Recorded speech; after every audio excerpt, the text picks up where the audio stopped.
Hello guys, welcome back to our channel. आणि आता आम्ही चाललो आहे धुरंधर मूवी बघायला. ॲक्च्युली धुरंधर मूवीचं हाईप ना खूप झालं आहे आणि आमचं असं झालं होतं की कधी जातो. आम्हाला फर्स्ट शो बघायचा होता, पण आम्हाला ते पॉसिबल नाही झालं बिकॉज गुढीपाडवा होता त्या दिवशी आणि त्याच दिवशी रिलीज झालं आहे. तर आम्ही होतो गावी, तर आम्ही आजच रिटर्न आलो आहे.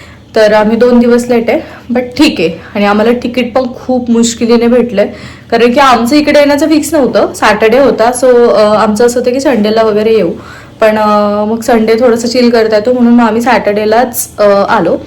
तर हो, आता आम्ही चाललो आहे मूवीला. तर रिव्ह्यू तुम्हाला आम्ही लवकरच सांगू. आणि प्रतीक पण ऑलमोस्ट रेडी झालं. आपण प्रत्येक मूवीला लेट करतो, आज नाही आपल्याला लेट करायचं, आज लवकर जायचं. बरं, ठीक आहे, चलो. ऑलरेडी आम्ही लेट झालाय, तर आपण बाकीचं गाडीतच बोलूया. चलो.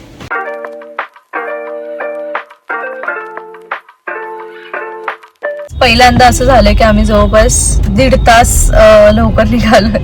रात्री 10:30चा मूवी आहे आणि आम्ही निघालोय अराउंड 8:56, म्हणजे ऑलमोस्ट 9 वाजता आम्ही निघालोय. बिकॉज आम्हाला स्टार्टिंग पण मिस नाही करायची. आमचा प्रत्येक मूवी आम्ही लेट होतो, म्हणजे प्रत्येक मूवी आमचं जवळपास आमच्या जवळपास 10 ते 15 मिनिटं असेच जातात. आणि आम्हाला आजच्या मूवीचं मिस नाही करायचं आणि आम्ही ऑलमोस्ट एक 10 ते 15 मिनिटात पोहोचणार आहे. पण ऑलरेडी आम्ही खूप टायर्ड होतो बिकॉज आम्ही गावावरनं आजच आलोय, ट्रॅव्हलिंग करून आलोय.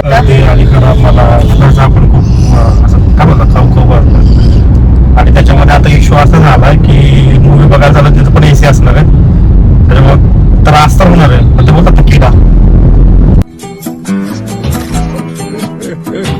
हा, याला ऍक्च्युली याचं असं असतं की याला कुठलाही मूवी आला ना, म्हणजे त्याला जो आवडतो मूवी, म्हणजे असं विचारणार नाही तो कधी मला की कीर्ती तुला कुठला मूवी बघायचा किंवा कुठला मूवी किंवा हा मूवी आपण बघायला चाललोय तर हा तुला आवडतोय का. हा, धुरंधर तर मला बघायचा होता, पण त्या मूवीजचं हा मला विचारत नाही, म्हणजे माझ्याकडनं कन्फर्मेशन नाही घेत, म्हणजे डायरेक्ट बोलतो की आपल्याला मूवीला जायचंय. असंच असतं. बाहेरचे मूवीज म्हणते माझ्या चॉईस असणार ना, ऑब्व्हियसली. मी नेटफ्लिक्सवर तुझ्यात असले रोमॅन्स अँड लव्ह वाले चॅनल बघतो, बॉलिवूड वाले. तर एकदम ते खूप रेअरली, ते पण आता तू ऑफिसला गेल्यावर मी दुपारी बघते. मोस्टली आपण तर बघतोच घरचे मूवी, तर सगळं तुझ्याच बघण्यानुसार असतात की हा लावायचा, तो लावायचा. आय होप धुरंधर मूवी छानच असेल, कारण पहिला मला आवडला होता खूप जास्त. मी तर नाही रिव्ह्यूज पण नाही पाहिलं, काहीच नाही पाहिलं, कारण की कुठं ना कुठं तरी बघतं स्टोरी थोडीफार लीक होते रील्सवर, त्याच्यामुळे मी आहे ना मूवी बद्दल काहीच पाहिलं नाही, काहीच नाही. कसं आहे काय काहीच माहित नाही, मी डायरेक्ट जाऊन बघणार आहे. कीर्ती, तुझ्या पर्स मध्ये काय आहे? खूप काट करतोय.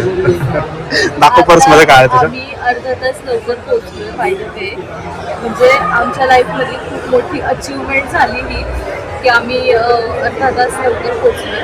आम्ही येता येता आम्हाला खूप भूक लागली होती आणि गाडीत झोप नको यायला म्हणून रेड बुल घेतलं होतं. ऍक्च्युली मूवी 4 तासाचा, तर आम्हाला 4 तास मला तर नक्कीच भूक लागणार. हिला एवढी काय भूक लागत नाही, पण मला 1 तासानंतर भूक लागेलच नक्की. तर आम्ही इथलं एक्सपेन्सिव्ह फूड थोडंसं स्किप करून आम्ही थोडंसं कान केला की बाहेरून आम्ही आणलं. आराम देणार आहे. रेड बुल, पीनट्स, थोडं कोल्ड्रिंक्स आणि पीनट्स. हा, दाखवतो. आम्ही बाहेरून आणलं. आणि कीर्तीचं काम होतं की इथून बायपास करायचं, कारण की इथे कोण लेडीज चेक करायला नव्हते. सो हिला कोणी चेक केलं ना, तर आम्ही डिरेक्ट आतमध्ये आलो. हा ना, एवढे पैसे घालवायचे. ऑलरेडी मूवीजला तुम्ही 2,000 रुपये पे करतात आणि खायला 1,000 रुपये, 3-4 रुपये फक्त एका मूवीसाठी मला वर्थ नाही वाटत. एक्झॅक्टली. म्हणजे धुरंधरसाठी मी करू शकते, पण बाकी मूवीजसाठी नाही. पण मी असं केलं की बाकी जे काही मूवी असे आहेत की म्हणजे बघितल्यानंतर आवडले सुद्धा नव्हते, बट स्टील आम्ही त्याच्या फूडमध्ये खूप पैसे खर्च केले आणि आता आम्ही जरा पैसे वाचवतोय. पैसे वाचवायला शिकलो आपण. येस, आम्ही संसाराला लागलो. या मूवीतला सगळ्यात छान पार्ट म्हणजे रणवीर सिंगची एंट्री. लास्ट मूवीमध्ये पण अक्षय खन्नाची एंट्री खूप छान होती आणि ह्या मूवीमध्ये पण मला रणवीर सिंगची एंट्री खूप जास्त आवडली.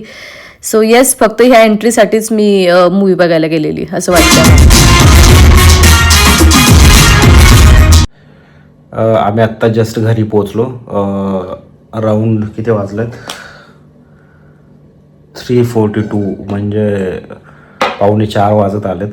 मूवी खूप एक्स्ट्रीम मोठा होता बट इंटरेस्टिंग होता. खूप मस्त होता मूवी. फर्स्ट पार्टपेक्षा सेकंड मला जास्त आवडला. म्हणजे सेकंडमधला पण सेकंड हाफ चांगला होता. फर्स्ट हाफ थोडा स्लो होता बट सेकंड हाफ मस्त होता. सो स्टोरी ऍक्च्युली खूप जास्त छान आहे ह्या पार्टची. पण मला असं वाटतं दुपारी बघायला जायला पाहिजे होतं कारण खूप एक्स्ट्रीम लेट झाला. 4 रात्रीचे 4 वाजलेत आणि मी फुल झोपेत आहे. रेडबुलनी घेतलं तिथे, सो मला माझी तेव्हा झोप कंट्रोल झाली.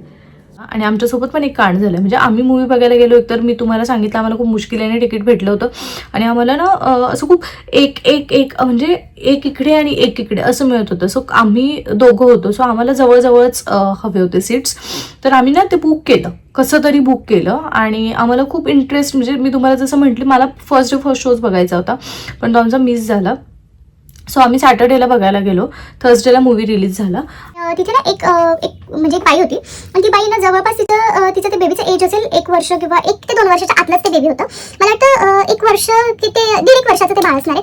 ते बाळ जे रडायला स्टार्ट केलं त्या बाळाने, म्हणजे मूवी स्टार्ट झाला आणि 10 ते 15 मिनिटातच ते बाळ कंटिन्यू रडत होतं आणि ते आमच्या 2 सीट पुढेच होतं, म्हणजे 2 रो पुढे होतं.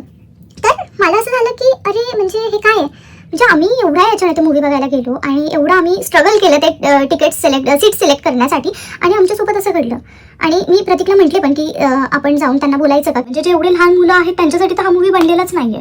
तर त्या बाईने त्या बाळाचा विचार करायचा ना, त्या बाईने स्वतःचा विचार केला. आय नो तुम्ही प्रेग्नन्सीमध्ये तुम्ही कुठं जाऊ नाही शकत, तुम्ही डिलिव्हरी झाल्यानंतर तुम्ही 6 महिने वर्षभर कुठे नाही जाऊ शकत. प्रत्येक बायकांची इच्छा असते, मे बी माझी पण इच्छा झाली असती, पण मला नाही वाटत की मी माझ्या सुखासाठी मी एका लहान बाळाचं असं काही करेन. म्हणजे मला ह्या गोष्टीवर काहीच ऑब्जेक्शन्स नाही आहेत किंवा मला प्रत्येकाची पर्सनल लाईफ आहे, मला कोणाच्या पर्सनल लाईफमध्ये इंटरफेअर करायचं नाही आहे. पण आज त्या बाईला 15 मिनिटं झाले, मग मी तुम्हाला सांगितलं की ते बाळ रडत होतं.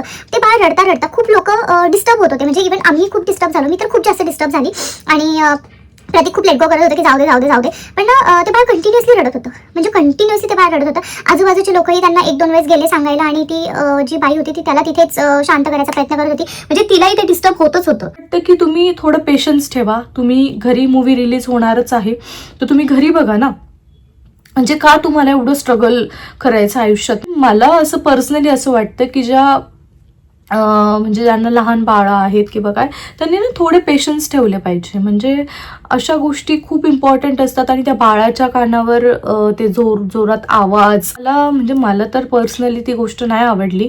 आणि मी सजेस्ट करेल म्हणजे अशा मम्मीजला की तुम्ही थोडंसं पेशन्स ठेवा. तो मूवी नेटफ्लिक्स किंवा कुठल्याही याच्यावर येणारच आहे, तर तुम्ही त्या याच्यावर बघा. म्हणजे मी हे ज्ञान देत नाहीये, बट मला पर्सनली असं वाटतं की येस, म्हणजे तुम्ही थोडे पेशन्स ठेवले ना, एन्जॉय करू शकता तो मूवी आणि तुमच्या बाळालाही त्रास होणार नाही.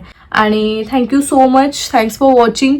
आणि सबस्क्राईब करा जर तुम्ही अजून चॅनलला सबस्क्राईब केलं नसेल तर. Yes, by the way movie खूप जास्त छान होता, मला आवडला. मला पहिला धुरंधर पण खूप आवडला होता आणि हा पण धुरंधर खूप आवडला.